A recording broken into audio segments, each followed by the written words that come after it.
Welcome back, everybody, to the Radical Moderate podcast. I am your host, Pat O'Brien, and the next two episodes, we're going to do a pretty deep dive into immigration. And this has been a theme of my podcast so far. And let me start with a couple of questions, because you hear about ICE and you hear about deportations a lot in the news in 2026. So first question, do you think that the Democrats stand for open borders? This is something you hear a lot, and we're going to be going through the history of that and from a policy perspective and also from a political perspective. Is that true? Second question, kind of coming from the other side of the equation. Were you livid when you saw two American citizens be killed, be gunned down in the streets of Minneapolis? And you can argue about exactly how that transpired, but most people, me being one of them, were pretty revulsed by that. They thought it was awful. And I think these questions go back to the point of, like, how did we get here? And I think if you ask another question, do you think that the immigration policy, and specifically the legislative policy that Congress has passed, do you think that it's broken? Most people, I would say it's going to poll really high. Most people are going to say, yes, our immigration system is broken. And what I want to explore in this episode and the next episode is, how did we get here? Has this always been the case? And does it have to always be the case? And my answer to that is going to be no. We can fix this. It doesn't have to stay the way it is. But I think if we're going to really do anything about this issue, we're going to have to understand the history of it a lot better than we currently do. So just for quick review, who is in charge of immigration policy? And it starts with the United States Congress. If you look at the Constitution, it says that Congress shall have the power to make all laws necessary for carrying out the execution of this policy. I mean, to paraphrase, that's where it starts. And so more in the last probably 20 years, and probably especially during the Trump years, we have become accustomed to a lot of executive orders, a lot of presidential authority and agency authority. But this all goes back to the Congress. And so I'm not going to give you the history of every act that the Congress has passed, but I do think it helps us understand a little bit about how we got here. I'm going to really focus on 1986 forward, but just real quick, went ahead and polled basically all of the major pieces of immigration legislation since 1903. So I'm just going to rattle a few of these off. Teddy Roosevelt got an Immigration Act in 1903 that, they called it the Anarchist Exclusion Act. He has another one in 1907.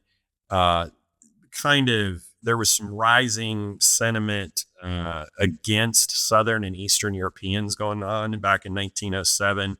1917, Woodrow Wilson's president.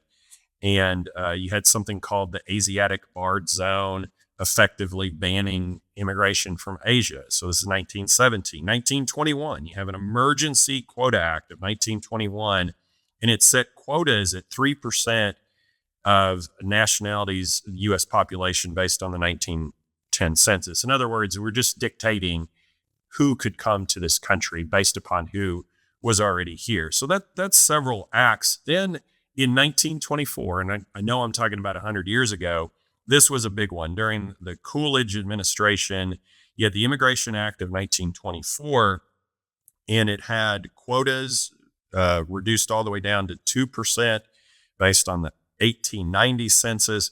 Severe restrictions, not just mild, but severe restrictions on Southern and Eastern Europeans, and effectively a ban on people coming from Asia, probably heavy with the anti-Chinese sentiment. So you hear about a lot of anti-Chinese sentiment in now, but this is something we've been dealing with for a long time. This is in 1924. This act established the U.S. border control, and this particular act really defined policy for 40 years. So this was a biggie. Now, I would say in retrospect, a lot of this stuff wasn't probably very good, but these were the times, and at least Congress was doing something. They were doing their job, which I think you're going to find out later they quit doing eventually. 1940, under FDR, there's an act. 1945, there's something called the War Brides Act. I mean, you can see where some of this legislation comes from. 1952, there was an act that was passed, but it was pretty status quo, if you will, for about 40 years there. And then you get to 1965, Lyndon Johnson, LBJ is president. And as we know, a lot of big legislation passed in the 1960s, and America was changed really forever on all levels. And so this act, the Immigration and Nationality Act of 1965, it abolished the national origins quota system. Remember, going back 40 years, that had been the defining principle, is we're going to have quotas based upon basically the way you look, and the culture that you come from. And it started putting the emphasis on family reunification and skilled workers, which really all of that still has remnants of today, 60 years later. And it essentially and dramatically reshaped U.S. immigration demographics for the rest of time in terms of bringing us up to speed. And it was very transformative. And then you really didn't have, for about 20 years, you didn't have that much. In 1980, Jimmy Carter passed some stuff related to refugees, but most of this stuff in the intervening years between 1965 and 1986 was pretty small ball. And then we get to 1986, and you've got the Immigration Reform and Control Act of 1986. And I want to set the stage here for a second, because I just rattled off a lot of history to you. And it's important because if we're really going to make good policy choices, we've got to understand our history. We got to quit living just in the here and now, and we got to understand, how did we get here? So immigration is an important issue to me, really for two big reasons. One, my heritage. The name O'Brien, you should be able to figure out, I'm half Irish. I did the DNA test, and I'm 50% Irish. We can trace our roots back to the old country in Ireland. My mother, though, was from, her family had come from Mexico. My mom was an orphan. She was born in South Dakota, but I didn't know a ton about her history except through oral history.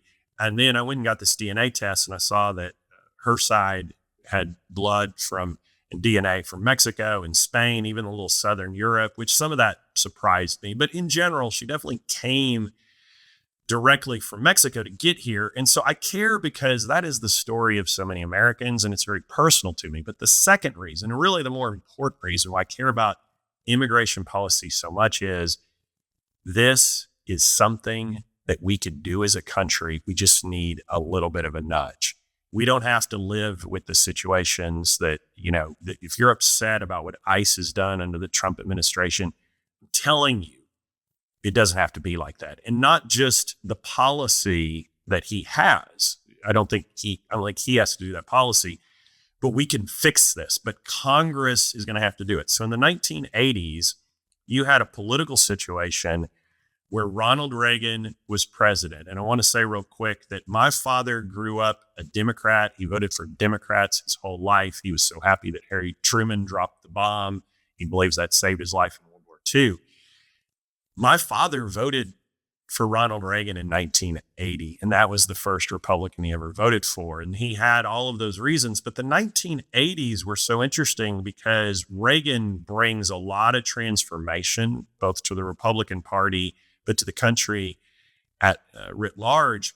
But what was so interesting is the Democrats had held a House of Representatives for 40 years. They held it from 1955 to 1995, 40 straight years continuously. And during the 1980s, there was a guy from Boston named Tip O'Neill, an Irishman, who did deals all the time with Ronald Reagan. And one of these was the Immigration Reform and Control Act of 1986. Essentially, folks, what this really was, it was an attempt at a grand bargain. Reagan allowed 2.7 million people who were otherwise undocumented to have amnesty and give a pathway to citizenship because they were already here. This particular act also made it illegal for employers to knowingly hire unauthorized workers. This is 1986. So when you think about it, you're like, sure, of course that has to be the case.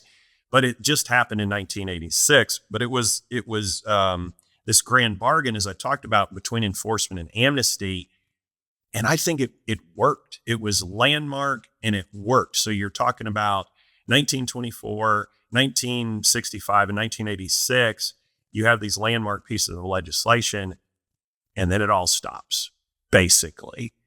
This is 2026, 40 years after what Ronald Reagan and Tip O'Neill were able to do and compromise and come together. And it was radical. It was radical to say we're going to give amnesty to these people. And it was also unpopular, particularly in the Republican base. They don't like that at all. They thought that, well, they broke the law and you're just, they're criminals and this sort of thing. And Reagan's like, I don't see it like that. He came from California. He was a border state governor. He just thought he was solving a problem. And I think he did a great job. And it's funny because I grew up in the 1980s as a teenager, and I did not think Ronald Reagan was doing a great job. That was kind of what was fed to me. And now in retrospect, I'm saying I wish I had Ronald Reagan back, or, his type of politics. So I'm going to rattle off some other piece of legislation because this is where the thing bogs down, and it's a log jam and we got to fix it. That's my biggest point today. 1990, Bush 1 has an immigration act. It did some caps on some things, something called the diversity lottery. 1996, Bill Clinton comes in, actually more so on deportation. He kind of made the enforcement part of this tougher with border enforcement, some things of that nature. Also in 96, there was an act restricting immigrant access to federal public benefits. So this is during the Clinton years. So this is Bill Clinton being a centrist and I think, quite frankly, doing a great job of what made sense at the time. 2001, not surprisingly, you got the Patriot Act, which had some effect on immigration policy. But all of this stuff that I've mentioned since 1986 is pretty small ball. 2002, there's a Homeland Security Act. 2005, there's a Real ID Act. Not a lot, really, though. Not a lot was big. So now you're at 2005.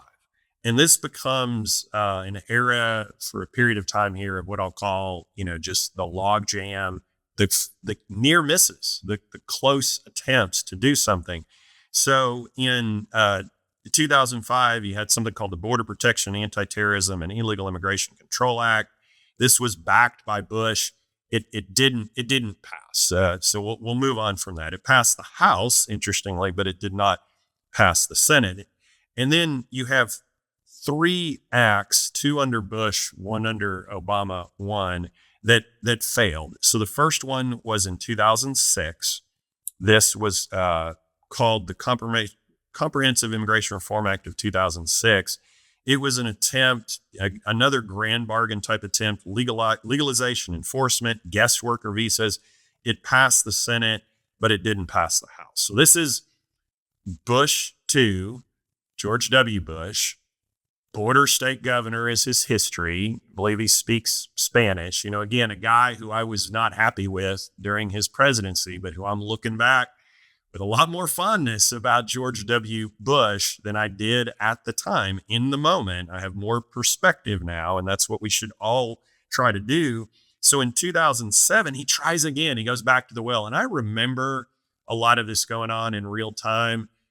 I'm sure you remember Rush Limbaugh, who I just absolutely was not a fan of, and I absolutely am still not a fan of him, rest in peace. But I remember him stirring up the Republican conservative base to kill this bill. And I was like, George Bush is a business guy. He's a conservative Republican. He's the president of the United States. And I would argue to you that it was the Republican base that killed this otherwise would have been very impactful and meaningful legislation. And so in 2007, probably because W. Bush knew, he's term limited, it was a full-scale bipartisan push. pairing legislation about enforcement with restructuring visas. And at the end of the day, he couldn't get it out of the United States Senate, and it just died. But it was so close. And I would argue to you that in a different political time, it would have passed, and it should have passed. And let me go back to where I started this episode. If you're upset about what was going on in Los Angeles with ICE and the killings of two American citizens in Minneapolis by ICE, this stuff doesn't happen in a vacuum. There is a very long history here of Congress not being able to do their job, not being willing to do their job. And I would argue to you, and you can do your own fact check, but I would argue to you it's more so on the Republican side. Now, I will say probably during the whole history of immigration policy, there's probably been times where Democratic unions or unions who were supporting Democratic Party weren't in love with immigration and people coming in. Maybe they believed that it was going to hurt wages of people. So I'm not saying it's 100% Republican problem. I'm not saying that maybe, but it's probably 75%. The conservative Republican base has killed this otherwise moderate and meaningful legislation. That's where I'm going to lay the blame. So then Bush is out, and you remember Barack Obama comes in and he's got 60 Democratic votes in the Senate. So he first goes to the ACA, Affordable Care Act, which is commonly called Obamacare. And that was a massive political fight, but he won. And, ACA is still with us in our healthcare system, love it or not like it, but it's still with us. But that kind of delayed his ability and his political capital to do something about immigration reform. And I'm sure he knew that he had to pick, what plane am I going to take off this tarmac in order? And that's, I'm sure, what a lot of being president is which big priority we're going to push first. So he went with healthcare reform, which the Democrats have been working on since the days of Harry Truman. And he got it passed, which is a massive accomplishment. As Joe Biden told him, it's a big fucking deal. So then he moves to immigration, and he goes first with the DREAM Act. So in 2010, it's the DREAM Act, and it basically wanted to create a legal status pathway for certain undocumented people brought to the U.S. as children. Like you're brought here when you're 3 years old, and now you're 20, right? And you've not hurt anybody. You're doing your thing, living your life. Maybe you're going to be a doctor or whatever, and contribute back to society. But you're not documented. You're not a legal person in this country because you weren't born here. And so that failed. It got 55 votes in the Senate, but the way the rules work, to break a filibuster, you got to get 60 votes. So he made a big push there. He couldn't get it done. And then he tried some other things. But what he really did, and what everybody really did, is they started working together a little bit. And so for those of you who remember, in 2013, there was an attempt at the Border Security, Economic Opportunity, and Immigration Modernization Act. Most people know as the Gang of Eight bill. You had, I believe, 4 Democrats, 4 Republican senators. They came together. They negotiated this bill. They knew there was a problem to be fixed, right? They were doing their job. And I applaud them at that time for doing it. And they worked with the Obama administration. And remember, so you're in 2013, so Obama's just won re-election. He's got some political clout, but he knows he needs to move quickly. This was a great bill. This was a great bill, but it didn't become a law. It didn't become a law. So you had 68 U.S. senators, so many Republicans voted for this. It had tremendous momentum. It should have passed. And I would argue to you, and I can't prove it, but I would argue to you that the frustrations you have right now with ICE running around with masks and killing American citizens, I think it's all needless. And I don't think it had to happen. And I think it goes back to not solving the problem in 2013. I really do. So what happened? Why didn't it pass? You had the president behind it. You had 68 senators, including many Republicans on it. John Boehner was the Speaker of the House in 2013. And John Boehner Republican Speaker of the House refused to vote on the bill. He just said, we're not going to vote on it. And I'm a political science major, and I kind of forgot, but I remember during that time period, the Speaker of the House can simply say, we're not going to vote on it. Now, just think about that for a second. Like wherever you work, if you just, if you start telling clients, customers, hey, we're just not going to work today. We're not going to do our job. We're not going to serve you food, or we're not going to produce this software product for you. We're not going to, sell you this widget. We're just not going to do it because we're so upset. I'm like, really, WTF on this? Excuse me, John Boehner and the Republican House, you're not going to vote on it. And his only rationale, as best that I can tell, is they had some name for it. Maybe it was the Boehner rule. I don't know. But basically, he said, well, if the majority of my Republican caucus isn't for it, then we don't vote on it. So like that, to me, that's not democracy. Okay. So I'm really putting the blame on John Boehner, and maybe he's a great guy. He and Obama would golf. I mean, it was maybe an attempt to go back to the days of Ronald Reagan and Tip O'Neill and personal diplomacy. And I'm sure John Boehner has his excuses. He has his constituencies that he had to report to, all that. He didn't want to lose his speakership. That's all fine. But what this program is about is being an American first. That deal should have got done in 2013. The Gang of Eight bill was well thought out. It was good legislation. It would have solved a lot of the problems that we're having now, and it failed. And that's on John Boehner and everybody who wouldn't take up that legislation. In 2018, Obama tries, not 2018, obviously it was Trump, but in 2018, there's a move to do some things about DACA. It fails. DACA being going back to these dreamers. 2021, Biden now's president. There's an attempt at the U.S. Citizenship Act of 2021. It didn't go anywhere.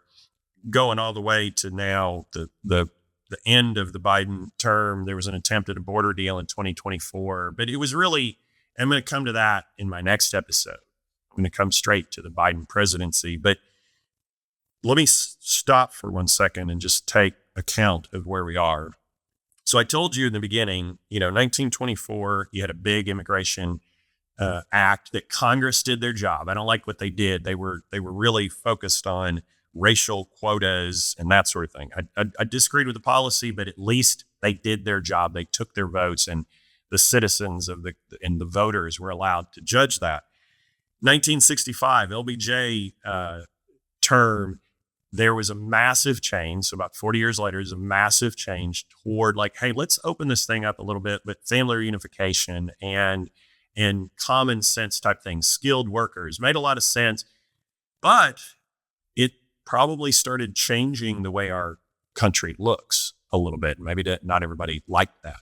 I bet people didn't like when the Irish first showed up in the boats. I don't know how my mother's maiden name was Avia. I don't know how she was received. I really mean that. I don't know if she was received as like, hey, it's fine. It's late 1920s. Nobody cares. Or maybe her people who are now, my people weren't like, I really don't know. And quite frankly, I don't care because I've never faced any issues like that. I mean, I'm America, right? I'm Irish. I've got some Mexican blood, apparently some Spanish blood. I'm all over the map, but I'm an American first. What my bloodlines are really shouldn't matter. And the complexion of my skin or anyone's skin really shouldn't matter. But then in 1986, in retrospect, you had one of the best pieces of legislation that they passed, certainly in the modern era, between Republican President Ronald Reagan, Democratic Speaker of the House Tip O'Neill.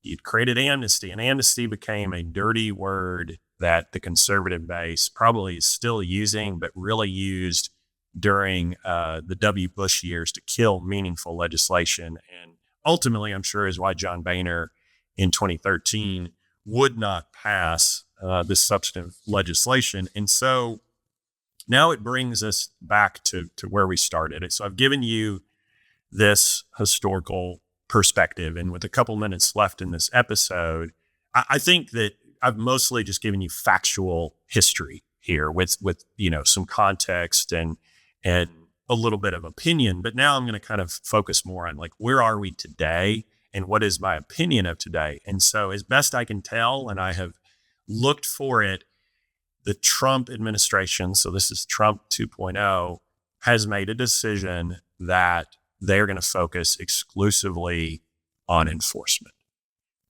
Whether you want to say that that's to look tough, be tough, whether you want to say that's to get criminals out of our country, that's all fine. I mean, let me go back to, let's say, talk more to people on the Democratic side of the equation.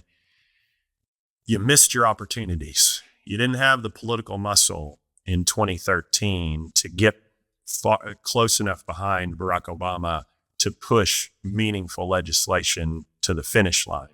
You didn't vote in the right ways, right? Like, in other words, the fact there was a Republican House allowed that legislation to be blocked. I think what Boehner did was dirty. I think it was horrible, but apparently it was not unconstitutional. He was allowed to do it. So if you're mad about what's going on with the Trump administration, if you're mad about the enforcement, I get it. I would not do the executive orders that Donald Trump has done. I would not have what I will call the heavy-handed tactics that Donald Trump is doing. But folks, there's a reason why this is happening. It's because the United States Congress over the last 40 years did not do their job when they had the opportunity. That's it. That is the impediment. And we've actually been really close. And I don't think we're as far apart as you would think. And I want to be hopeful for the last 3 years of the Trump tenure. And maybe somebody will get to, maybe somebody who's listening to this podcast will say, Mr. President, like in year 1, in year 2, you did a great job of shutting down that border. And I'm going to talk more about Biden and Trump in my next episode, but maybe somebody will go to him. I don't think it's going to be Stephen Miller, but maybe somebody else will go to the president and say, you could do a big thing here. You could pass groundbreaking immigration reform. It would be what, for people who know their history, would say is the Nixon goes to China moment. Richard Nixon was very anti-China for his entire political career, and he was maybe the one person who could open up relations with modern China, and he did because he had the credibility. Donald Trump might be the only person who can fix this issue. And I know that sounds crazy, radical to say, especially those of you who are like, Pat, what about ICE? What about all the things that the president has said? And I'm like, I get it, but he is the president, right? And at the moment, he controls both houses of Congress in 2026. We'll see what happens at the end of the year. You're not going to get anything done without him. So it's really one man controls the fate of immigration control, at least through the end of this term, and that is Donald J. Trump. I don't know. I'm not hopeful that he's going to kind of do an about face and say, hey, I'm going to do this big thing. But maybe if you're a Trump supporter, or maybe if you're in the Congress, meaning you're an elected official and you listen to this podcast, there's a massive political opportunity here that is also the right thing to do for the country. And that is get immigration reform over the finish line once and for all. And folks, I don't care if Donald Trump gets the credit. That's fine, because I'm an American first. I'm a capitalist before a political party. These are just ideas that I'm floating out there for you. I have not seen any effort. I don't think there's even been any real legislation from the Trump administration that had anything related to immigration except for enforcement. The big, beautiful bill put a ton of money into enforcement. And that's fine in terms of like, he's the president and he gets to do that. I just think there's an opportunity here. And I hope somebody who listens to this program will think about that, maybe connect some dots and somehow get word to someone in the White House. This is a problem that could be fixed, and Donald Trump could be the guy who fixes it. Folks, I appreciate you listening this week. And we're going to also talk about immigration policy next week. But for now, that is the POV of POB.